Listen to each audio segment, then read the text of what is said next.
بعض لوگ ایسے ہیں جو کہتے ہیں ہم اللہ پر اور آخرت کے دن پر ایمان لائے، حالانکہ حقیقت میں وہ مومن نہیں ہوتے، وہ اللہ اور ایمان لانے والوں کے ساتھ دھوکہ بازی کر رہے ہیں، مگر دراصل خود اپنے آپ ہی کو دھوکے میں ڈال رہے ہیں اور انہیں اس کا شعور نہیں۔ ان کے دلوں میں ایک بیماری ہے جسے اللہ نے اور زیادہ بڑھا دیا، اور جو جھوٹ وہ بولتے ہیں اس کی پاداش میں ان کے لیے دردناک سزا ہے۔ یہ علامت ہے اعتقادی منافقوں کی، جس کو دراصل اللہ ہی جانتا ہے کہ کسی کے دل میں کیا ہے۔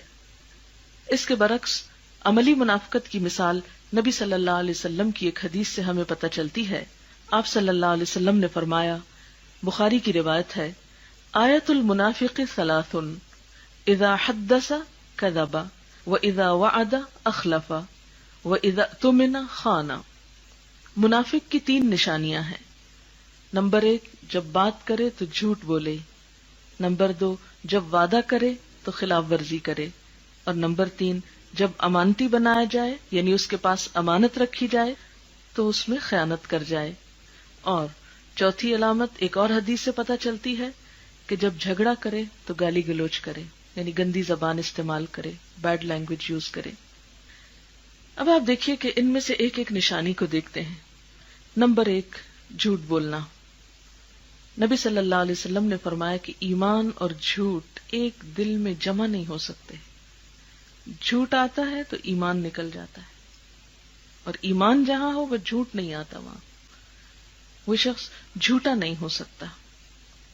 اور جب انسان کی زندگی میں جھوٹ شامل ہو تو پھر سوچنا چاہیے کہ ہمارا ایمان کس قسم کا ہے۔ اب دیکھیے کہ یہ منافق کی جتنی بھی علامتیں ہیں، ان میں سے کوئی بھی علامت اور کوئی بھی عادت اور کوئی بھی خصلت ہمیں پسند نہیں ہو سکتی۔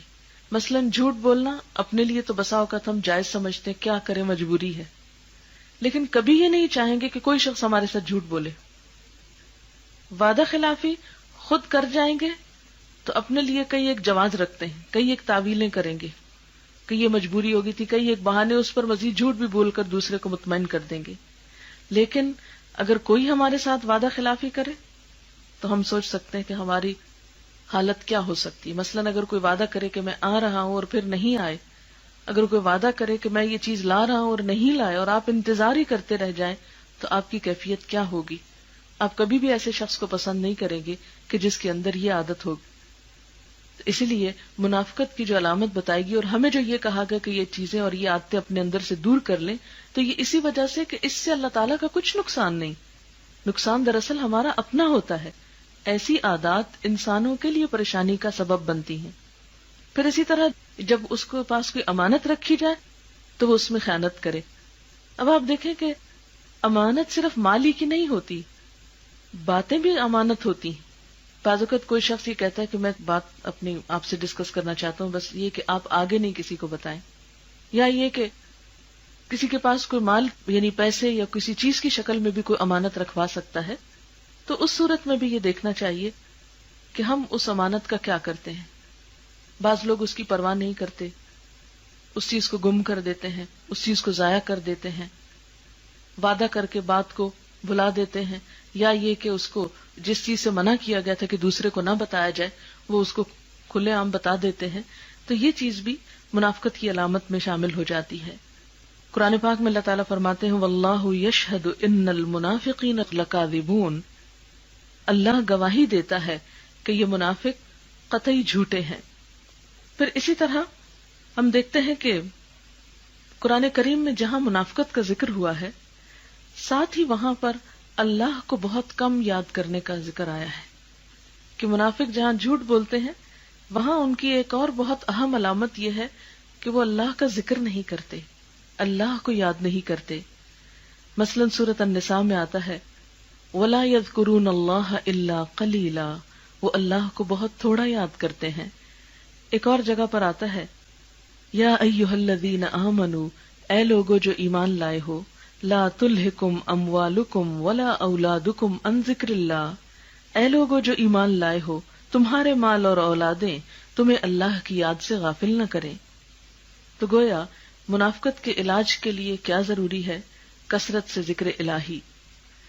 پھر اسی طرح منافق کی علامت جو جھوٹ بولنا بتائی گئی، تو اس کے لیے یہاں تک احتیاط کرنے کی ضرورت ہے کہ کسی کو ہنسانے کے لیے اور مذاق کرنے کے لیے بھی جھوٹ نہ بولا جائے۔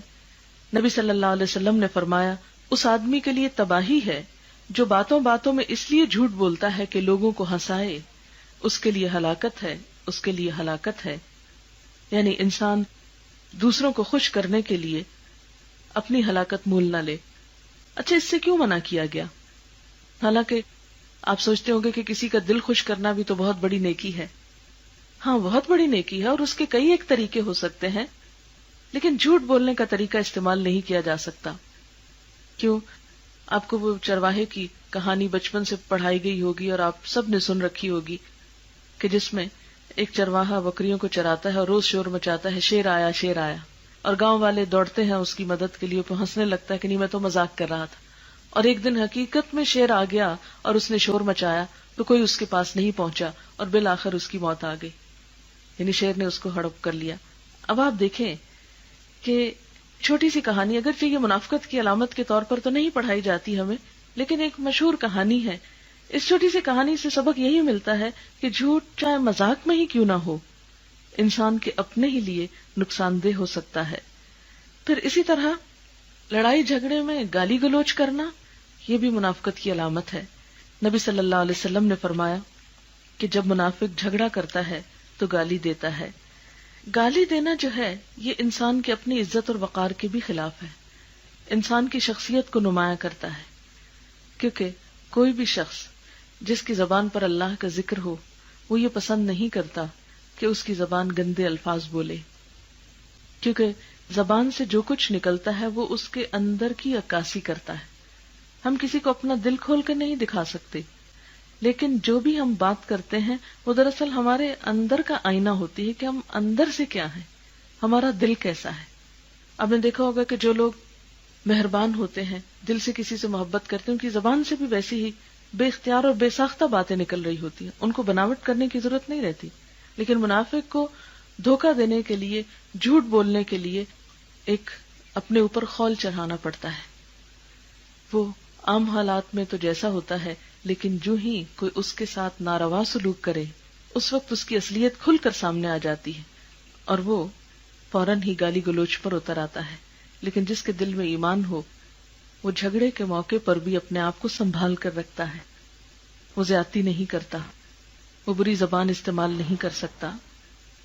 پھر اسی طرح قرآن پاک میں منافق کی ایک اور علامت یہ بتائی گئی کہ وہ عبادت میں سستی کا مظاہرہ کرتے ہیں، یعنی عبادت کا کوئی شوق نہیں ہوتا ان کو۔ قرآن پاک میں اللہ تعالیٰ کا فرمان ہے، وَإِذَا قَامُوا إِلَى الصَّلَاةِ قَامُوا كُسَالَىٰ، جب وہ نماز کے لیے کھڑے ہوتے ہیں تو کسمساتے ہوئے کھڑے ہوتے ہیں، سستی کے مارے کھڑے ہوتے ہیں، نماز کو ایک بوجھ اور مصیبت سمجھ کر ادا کرتے ہیں۔ حضرت اسود بیان کرتے ہیں، میں نے حضرت عائشہ رضی اللہ تعالیٰ عنہا سے دریافت کیا کہ حضور اکرم صلی اللہ علیہ وسلم تہجد کے لیے کس وقت اٹھتے تھے؟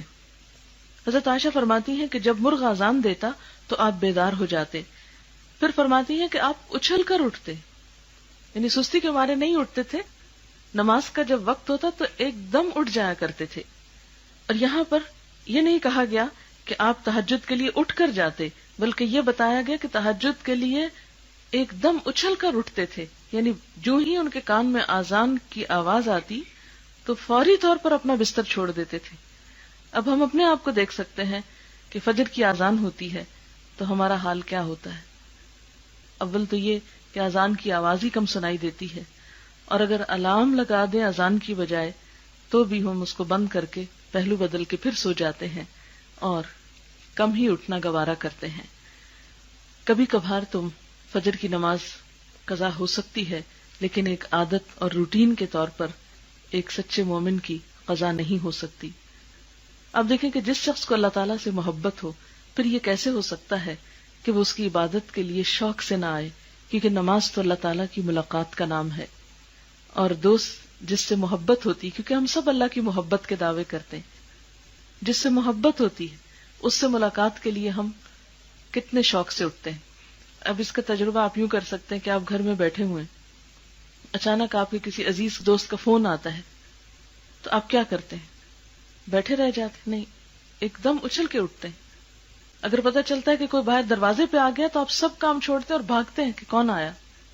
اور خصوصی طور پر اگر کسی ایسے شخص کا پتہ چلے کہ جس سے دلی تعلق ہو، قلبی اٹیچمنٹ ہو، تو اس کے لیے آپ کتنے شوق کے ساتھ والہانہ طور پر آگے بڑھیں گے. اسی طرح جس شخص کو واقعی سچی اللہ تعالیٰ سے محبت ہو، پھر ہو نہیں سکتا کہ نماز کا وقت ہو اور پھر وہ ادھر ادھر ٹال مٹول کر کے سستی کر کے نماز کی طرف جائے. اسی لیے علامہ اقبال نے کہا تھا، کس قدر گراں تم پہ صبح کی بیداری ہے، ہم سے کب پیار ہے نیند تمہیں پیاری ہے.